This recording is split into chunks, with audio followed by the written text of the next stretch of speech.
Constituent assembly के debate से पता चलेगा यूपीएससी कैसे पैटर्न चेंज कर रहा है, कौन कौन से ऐसे टॉपिक्स है जो इम्पोर्टेंट है। जय हिंद स्टूडेंट्स, चलिए आज हम लोग समझते हैं कि क्या सच में एम लक्ष्मीकांत का रिलेवेंस खत्म हो गया है यूपीएससी में। तो देखिए, एम लक्ष्मीकांत का रिलेवेंस मैं कहूँ क्या खत्म हुआ है, नहीं हुआ है।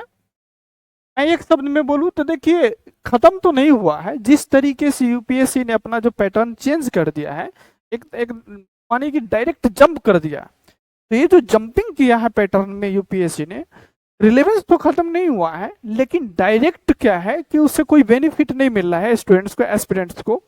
तो हम कह सकते हैं कि हाँ चलो थोड़ा कम करके आंक सकते हैं कि हम स्किप भी कर सकते हैं, लेकिन कौन स्किप कर सकता है, कितना हमें पढ़ना चाहिए, कैसे पढ़ना चाहिए, तो आइए देखते हैं। तो पॉलिटी का हम तैयारी कैसे करें, तो पॉलिटी के लिए क्या हमें उपाय लगाना चाहिए जिससे जो क्वेश्चंस है यूपीएससी पूछता है आजकल, उठ पटांग से क्वेश्चंस, वो सारे क्वेश्चंस भी हम कर पाए। बुक इंपॉर्टेंट इसलिए है कि आपको एक समझ पैदा करेगा। जब इसको आप पढ़ेंगे तो ठीक है, डायरेक्ट क्वेश्चंस नहीं पूछेंगे, लेकिन बहुत से ऐसे क्वेश्चंस हैं जो इनडायरेक्ट पूछता है। इनडायरेक्ट आपको समझाने में, लॉजिक डेवलप करने में मदद करेगा। ठीक है, आइए समझते हैं कैसे। जैसे एनसीईआरटी है, तो क्या एनसीईआरटी से डायरेक्ट क्वेश्चन अब पूछता है यूपीएससी? नहीं पूछता है भैया। लेकिन क्या एनसीईआरटी का रिलेवेंस खत्म हो गया? बिल्कुल नहीं। इसलिए नहीं खत्म हुआ कि एक जो बिगिनर है, जो अभी शुरू कर रहा है, स्टार्ट कर रहा है, उसके लिए शुरू करने का सबसे बेस्ट और स्टार्ट करने के लिए जो सबसे बेस्ट बुक है वो है एनसीईआरटी। तो एनसीईआरटी से स्टार्ट कीजिए और फिर क्या है, आगे जो है आप जंप कीजिए भाई। लेकिन हम कहें कि सीधे डायरेक्ट जंप करवा दो, कोई ऐसा बिगिनर स्टूडेंट है, और सीधे बोलो कि चलो एम लक्ष्मीकांत पढ़ो, क्या समझ में आएगा? बिल्कुल नहीं समझ में आएगा, है ना, बोर हो जाएगा, पढ़ने में मन नहीं लगेगा। तो इसीलिए क्या है कि एम लक्ष्मीकांत का रिलेवेंस उसके लिए खत्म है जो पहला अटेम्प्ट दे चुका है, दूसरा अटेम्प्ट दे चुका है, पढ़ चुका है, भवंडर है पढ़ के।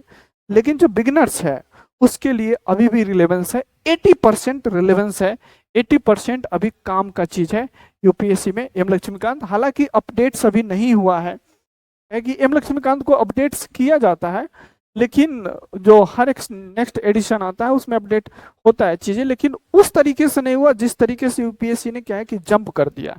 ठीक है, तो कवर कैसे करें? तो देखिए, कवर करने का कुछ तरीके हैं।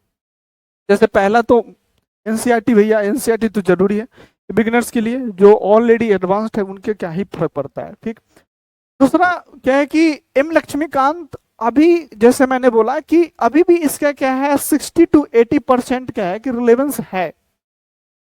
ऐसा नहीं कि आप पूरे के पूरे तरीके से क्या है कि एम लक्ष्मीकांत को क्या है कि फॉरगेट करके चल सकते कि छोड़ो, इसका तो कोई अब जरूरत ही नहीं है। लेकिन एम लक्ष्मीकांत का क्या है कि है, अगर बिगिनर है आप तो बिल्कुल आपके लिए बिल्कुल मस्ट है कि एम लक्ष्मीकांत को पढ़िए, समझिए। उससे क्या है कि कॉन्फिडेंस बिल्ड होगा। उससे क्या है कि आप जो कंसेप्ट है, छोटे छोटे जो कंसेप्ट है उसको सीखेंगे। हालांकि जो अभी यूपीएससी जिस तरीके का पैटर्न फॉलो कर रहा है, हम ये नहीं कह सकते हैं कि एम लक्ष्मीकांत पढ़ लेंगे तो हमारा कि 10 के 10, 12 के 12 जो क्वेश्चंस पूछेगा यूपीएससी सारे के सारे हो जाएगा। We can not say that, but हाँ ये हो सकता है कि उस 10 और 12 क्वेश्चंस में हमें कुछ लॉजिक, कुछ पॉइंट्स, कुछ समझ जरूर देगा ये बुक। ठीक है, दूसरा कि पीवाईक्यूज, तो यानी तैयारी करने का तरीका क्या होगा कि पहले एनसीईआरटीज आप कंप्लीट कीजिए, देन एम लक्ष्मीकांत को पढ़ लीजिए बढ़िया से, और उसके बाद क्या है कि पीवाईक्यूज कीजिए। जब आप पीवाईक्यूज को देखेंगे तब आपको पता चल जाएगा कि कौन कौन से ऐसे टॉपिक्स है जो इम्पोर्टेंट है और कितना मतलब आपके लिए जरूरी क्या चीज है, तो ये पता चलेगा पीवाईक्यू से। और यूपीएससी कैसे पैटर्न चेंज कर रहा है यहीं से पता चलेगा। ठीक है, दूसरा, और इसको क्या है कि बढ़िया करने के लिए अपने प्रिपरेशन को, तैयारी को, फिर बेयर एक्ट्स ऑफ कॉन्स्टिट्यूशन जो होता है उसको इंक्लूड कर लीजिए। बेयर एक्ट्स ऑफ कॉन्स्टिट्यूशन में ये भी नहीं कि पूरा संविधान रटने के लिए बैठ जाओ कि पूरा रट जाओ। कॉन्स्टिट्यूशन है, उस बेयर एक्ट्स ऑफ कॉन्स्टिट्यूशन से जितने भी क्वेश्चंस बन रहा है जो पीवाईक्यूज है, उसको ध्यान में रखते हुए सारे के सारे आर्टिकल्स को कवर करना है। दूसरा क्या है कि करंट अफेयर जी बहुत इंपॉर्टेंट है। तो करंट अफेयर के लिए क्या है कि अब क्योंकि यूपीएससी पैटर्न चेंज कर दिया है, तो आपको 2 न्यूज़पेपर फॉलो करना ही पड़ेगा। जैसे एक हो गया द हिंदू और दूसरा हो गया इंडियन एक्सप्रेस। तो जब करंट अफेयर के लिए जब दोनों आप न्यूज़पेपर फॉलो करेंगे, तो जो भी आपके सुप्रीम कोर्ट का जजमेंट्स है, या कोई भी करंट में जो डेवलपमेंट्स हो रहा है, वो सारी चीज कवर हो जाएगा, आसानी से कवर हो जाएगा। ठीक, तो bare act of constitution important. दूसरा, न्यूज़पेपर्स में द हिंदू और इंडियन एक्सप्रेस दोनों इंपॉर्टेंट इसलिए क्योंकि द हिंदू का लिखने का तरीका अलग है, इंडियन एक्सप्रेस का लिखने का तरीका अलग है। इस कारण से इसमें क्या है कि आपको इंटरनेशनल रिलेशन से रिलेटेड भी चीजें मिल जाएगा, जो काम का होगा, जो न्यू डेवलपमेंट्स हो रहा है उसके बारे में इंसाइट पता चलेगा। तो करंट अफेयर के लिए इस दोनों को फॉलो कीजिए। ठीक, उसके बाद क्या है कि सुप्रीम कोर्ट का जो जजमेंट्स है, अभी तक जितने भी वर्डिक्ट्स आया है, ये सब भी इंपॉर्टेंट है, क्योंकि यूपीएससी उस पर क्वेश्चन पूछता है। और वो सारे जो वर्डिक्ट्स है, जो क्वेश्चंस है, वो सारे आपके क्या है कि आंसर को और बेहतर बनाने में मदद करेगा। जब भी एग्जाम्पल्स में लिखिए कि सुप्रीम कोर्ट ने ऐसा कहा, अपने इस जजमेंट में ऐसा कहा, तो वो आपके लिए बहुत मोस्ट इंपॉर्टेंट है। ठीक है, तो जजमेंट्स भी जरूरी है। दूसरा क्या है कि आज जैसे बहुत सारे टीचर्स बोल रहे हैं कि कॉन्स्टिट्यूशनल असेंबली का जो डिबेट है उसको भी देखो, कि कॉन्स्टिट्यूंट असेंबली के डिबेट से पता चलेगा चाहते क्या थे। अगर उन्होंने सेकुलरिज्म अगर लिखा तो उसका मतलब क्या है, अगर सॉवरेनिटी लिखा तो उसका मतलब क्या है, डेमोक्रेसी रिपब्लिक का मतलब क्या है। सबका अपना अपना व्यूज है, लेकिन क्या हमें पूरे के पूरे कॉन्स्टिट्यूंट असेंबली की डिबेट को पढ़ना चाहिए, सुनना चाहिए? मैं कहूँगा रिलेवेंस नहीं है, लेकिन हाँ, जिस तरीके से यूपीएससी ने क्या है कि पैटर्न चेंज किया है, तो उस पैटर्न के हिसाब से कुछ ऐसे इंपॉर्टेंट टॉपिक्स है, कुछ ऐसे जो रिलेवेंट टॉपिक्स है, उस टॉपिक्स के बारे में आप पढ़ लीजिए, समझ लीजिए। और पैटर्न के हिसाब से भैया यूपीएससी तो अनप्रेडिक्टेबल है, तो आप क्या ही कर सकते हैं, जितना हमारे पास है उतना हम कोशिश करेंगे, बाकी छोड़ते हैं, है ना। तो कुछ कुछ हमें क्या है कि कॉन्स्टिट्यूंट असेंबली के डिबेट्स को भी पढ़ लेना चाहिए, समझ लेना चाहिए। तीसरा क्या है कि इन सभी से, वो एनसीईआरटी हो, एम लक्ष्मीकांत हो, पीवाईक्यूज हो, बेयर एक्ट हो, वो करंट अफेयर्स हो, एससी जजमेंट हो, इन सभी को मिलाकर एक अपना होलिस्टिक क्या है कि नोट्स बनाइए, एक होलिस्टिक नोट्स बनाइए। और उस होलिस्टिक से क्या नोट से आप तैयारी कीजिए, और फिर उसी में क्या है कि जो न्यू न्यू डेवलपमेंट्स हो रहा है, जो नए नए चीजें करंट अफेयर में हो रहा है, उन सभी चीज को इंक्लूड कीजिए। और वो नोट्स आपका क्या है कि एक बढ़िया सा बन जाएगा, और उसी नोट से आपका मेंस और प्रीलिम्स दोनों हो जाएगा। ठीक है, तो कुछ ऐसे आपको तैयारी करना है। तो क्या एम लक्ष्मीकांत का रिलेवेंस खत्म है?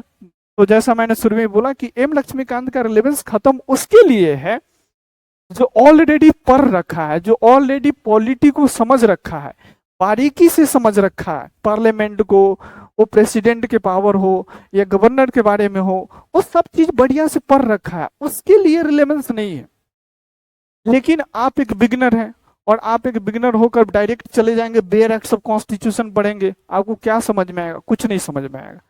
तो आपके लिए मोस्ट इंपॉर्टेंट है कि आप एनसीईआरटी पढ़े, और एनसीईआरटी पढ़ने के बाद एम लक्ष्मीकांत पढ़े, और एम लक्ष्मीकांत पढ़ने के बाद क्या है कि पीवाईक्यूज देखे कि आखिर यूपीएससी पूछना क्या चाहती है। अगर यूपीएससी पीवाईक्यूज पूछ रही है, पीवाईक्यूज देखने से आपको पता चलेगा कि यूपीएससी इसी टॉपिक से पूछ रहा है, इसी टॉपिक को घुमा घुमा कर पूछ रहा है, तब आप उसी डायरेक्शन में क्या है कि इन सभी चीजों से अपने प्रिपरेशन को उसी डायरेक्शन में कीजिए, तब एक बेहतर क्या है कि होलिस्टिक प्रिपरेशन हो पाएगा। दूसरा, अगर आप किसी कोचिंग इंस्टीट्यूट में जुड़े हुए हैं तब तो कोई दिक्कत ही नहीं है, कोचिंग इंस्टीट्यूट आपको ये सब करवाएगा। लेकिन अगर आप क्या है कि सेल्फ प्रिपरेशन कर रहे हैं, आप भैया स्वयं ही कह रहे कि मैं ही खुद ही लड़ूंगा इस युद्ध को, तो फिर इन सभी चीजों को करना जरूरी है। और मोस्ट इंपॉर्टेंट, इन सभी को कंपाइल करके आप एक अपना पर्सनल नोट्स बनाइए, नोट्स है उस नोट से तैयारी कीजिए। आपका पॉलिटी में जो प्रॉब्लम्स है, पॉलिटी का प्रॉब्लम खत्म हो जाएगा। ठीक है, ये जो बीमारी है, बीमारी खत्म हो जाएगा। आई होप आप समझ गए हैं। जैसे कि ये सब बुक्स है, ये सब बुक्स अभी भी रिलेवेंट है यार, ऐसा बात नहीं है कि एनसीईआरटी का पूरा रिलेवेंस खत्म हो गया है ना, अभी भी ये सब इंपॉर्टेंट है। लेकिन हाँ, जो ऑलरेडी समझ रखा उसको क्या है, जैसे ऐसे जो क्वेश्चंस अभी यूपीएससी पूछा, आर्टिकल 13 के बारे में पूछा कि एक्स का डेफिनेशन ए है, वाई का डेफिनेशन ए है, बताओ कौन सही है। तो ये क्वेश्चंस लॉजिकल है, तो क्या एम लक्ष्मीकांत पढ़ने के बाद ऐसे क्वेश्चन नहीं कर सकते? कर सकते हैं, बिल्कुल कर सकते हैं। लेकिन क्या है, उसके लिए आपको लॉजिक डेवलप करना पड़ेगा, उसके लिए आपको समझ विकसित करने पड़ेगा, फिर हो जाएगा। ठीक है, कई बार इस बार क्या है कि एम लक्ष्मीकांत हो या बाकी क्वालिटी से ओवरऑल क्वेश्चन कम पूछा है यूपीएससी, है ना, नेग्लेक्ट ही कर दिया। तो ठीक है, लेकिन अपने स्ट्रेटजी को इस तरीके से चेंज कीजिए कि तैयारी ऐसा होना चाहिए कि अगर युद्ध में जाने के बाद भी अगर सिचुएशन भी चेंज हो जाए तो हम टैकल कर लें। ठीक है, इसलिए इन सभी चीज़ों को ध्यान में रखिए और तैयारी कीजिए। थैंक यू सो मच, मिलेंगे आपसे नेक्स्ट वीडियो में। Till then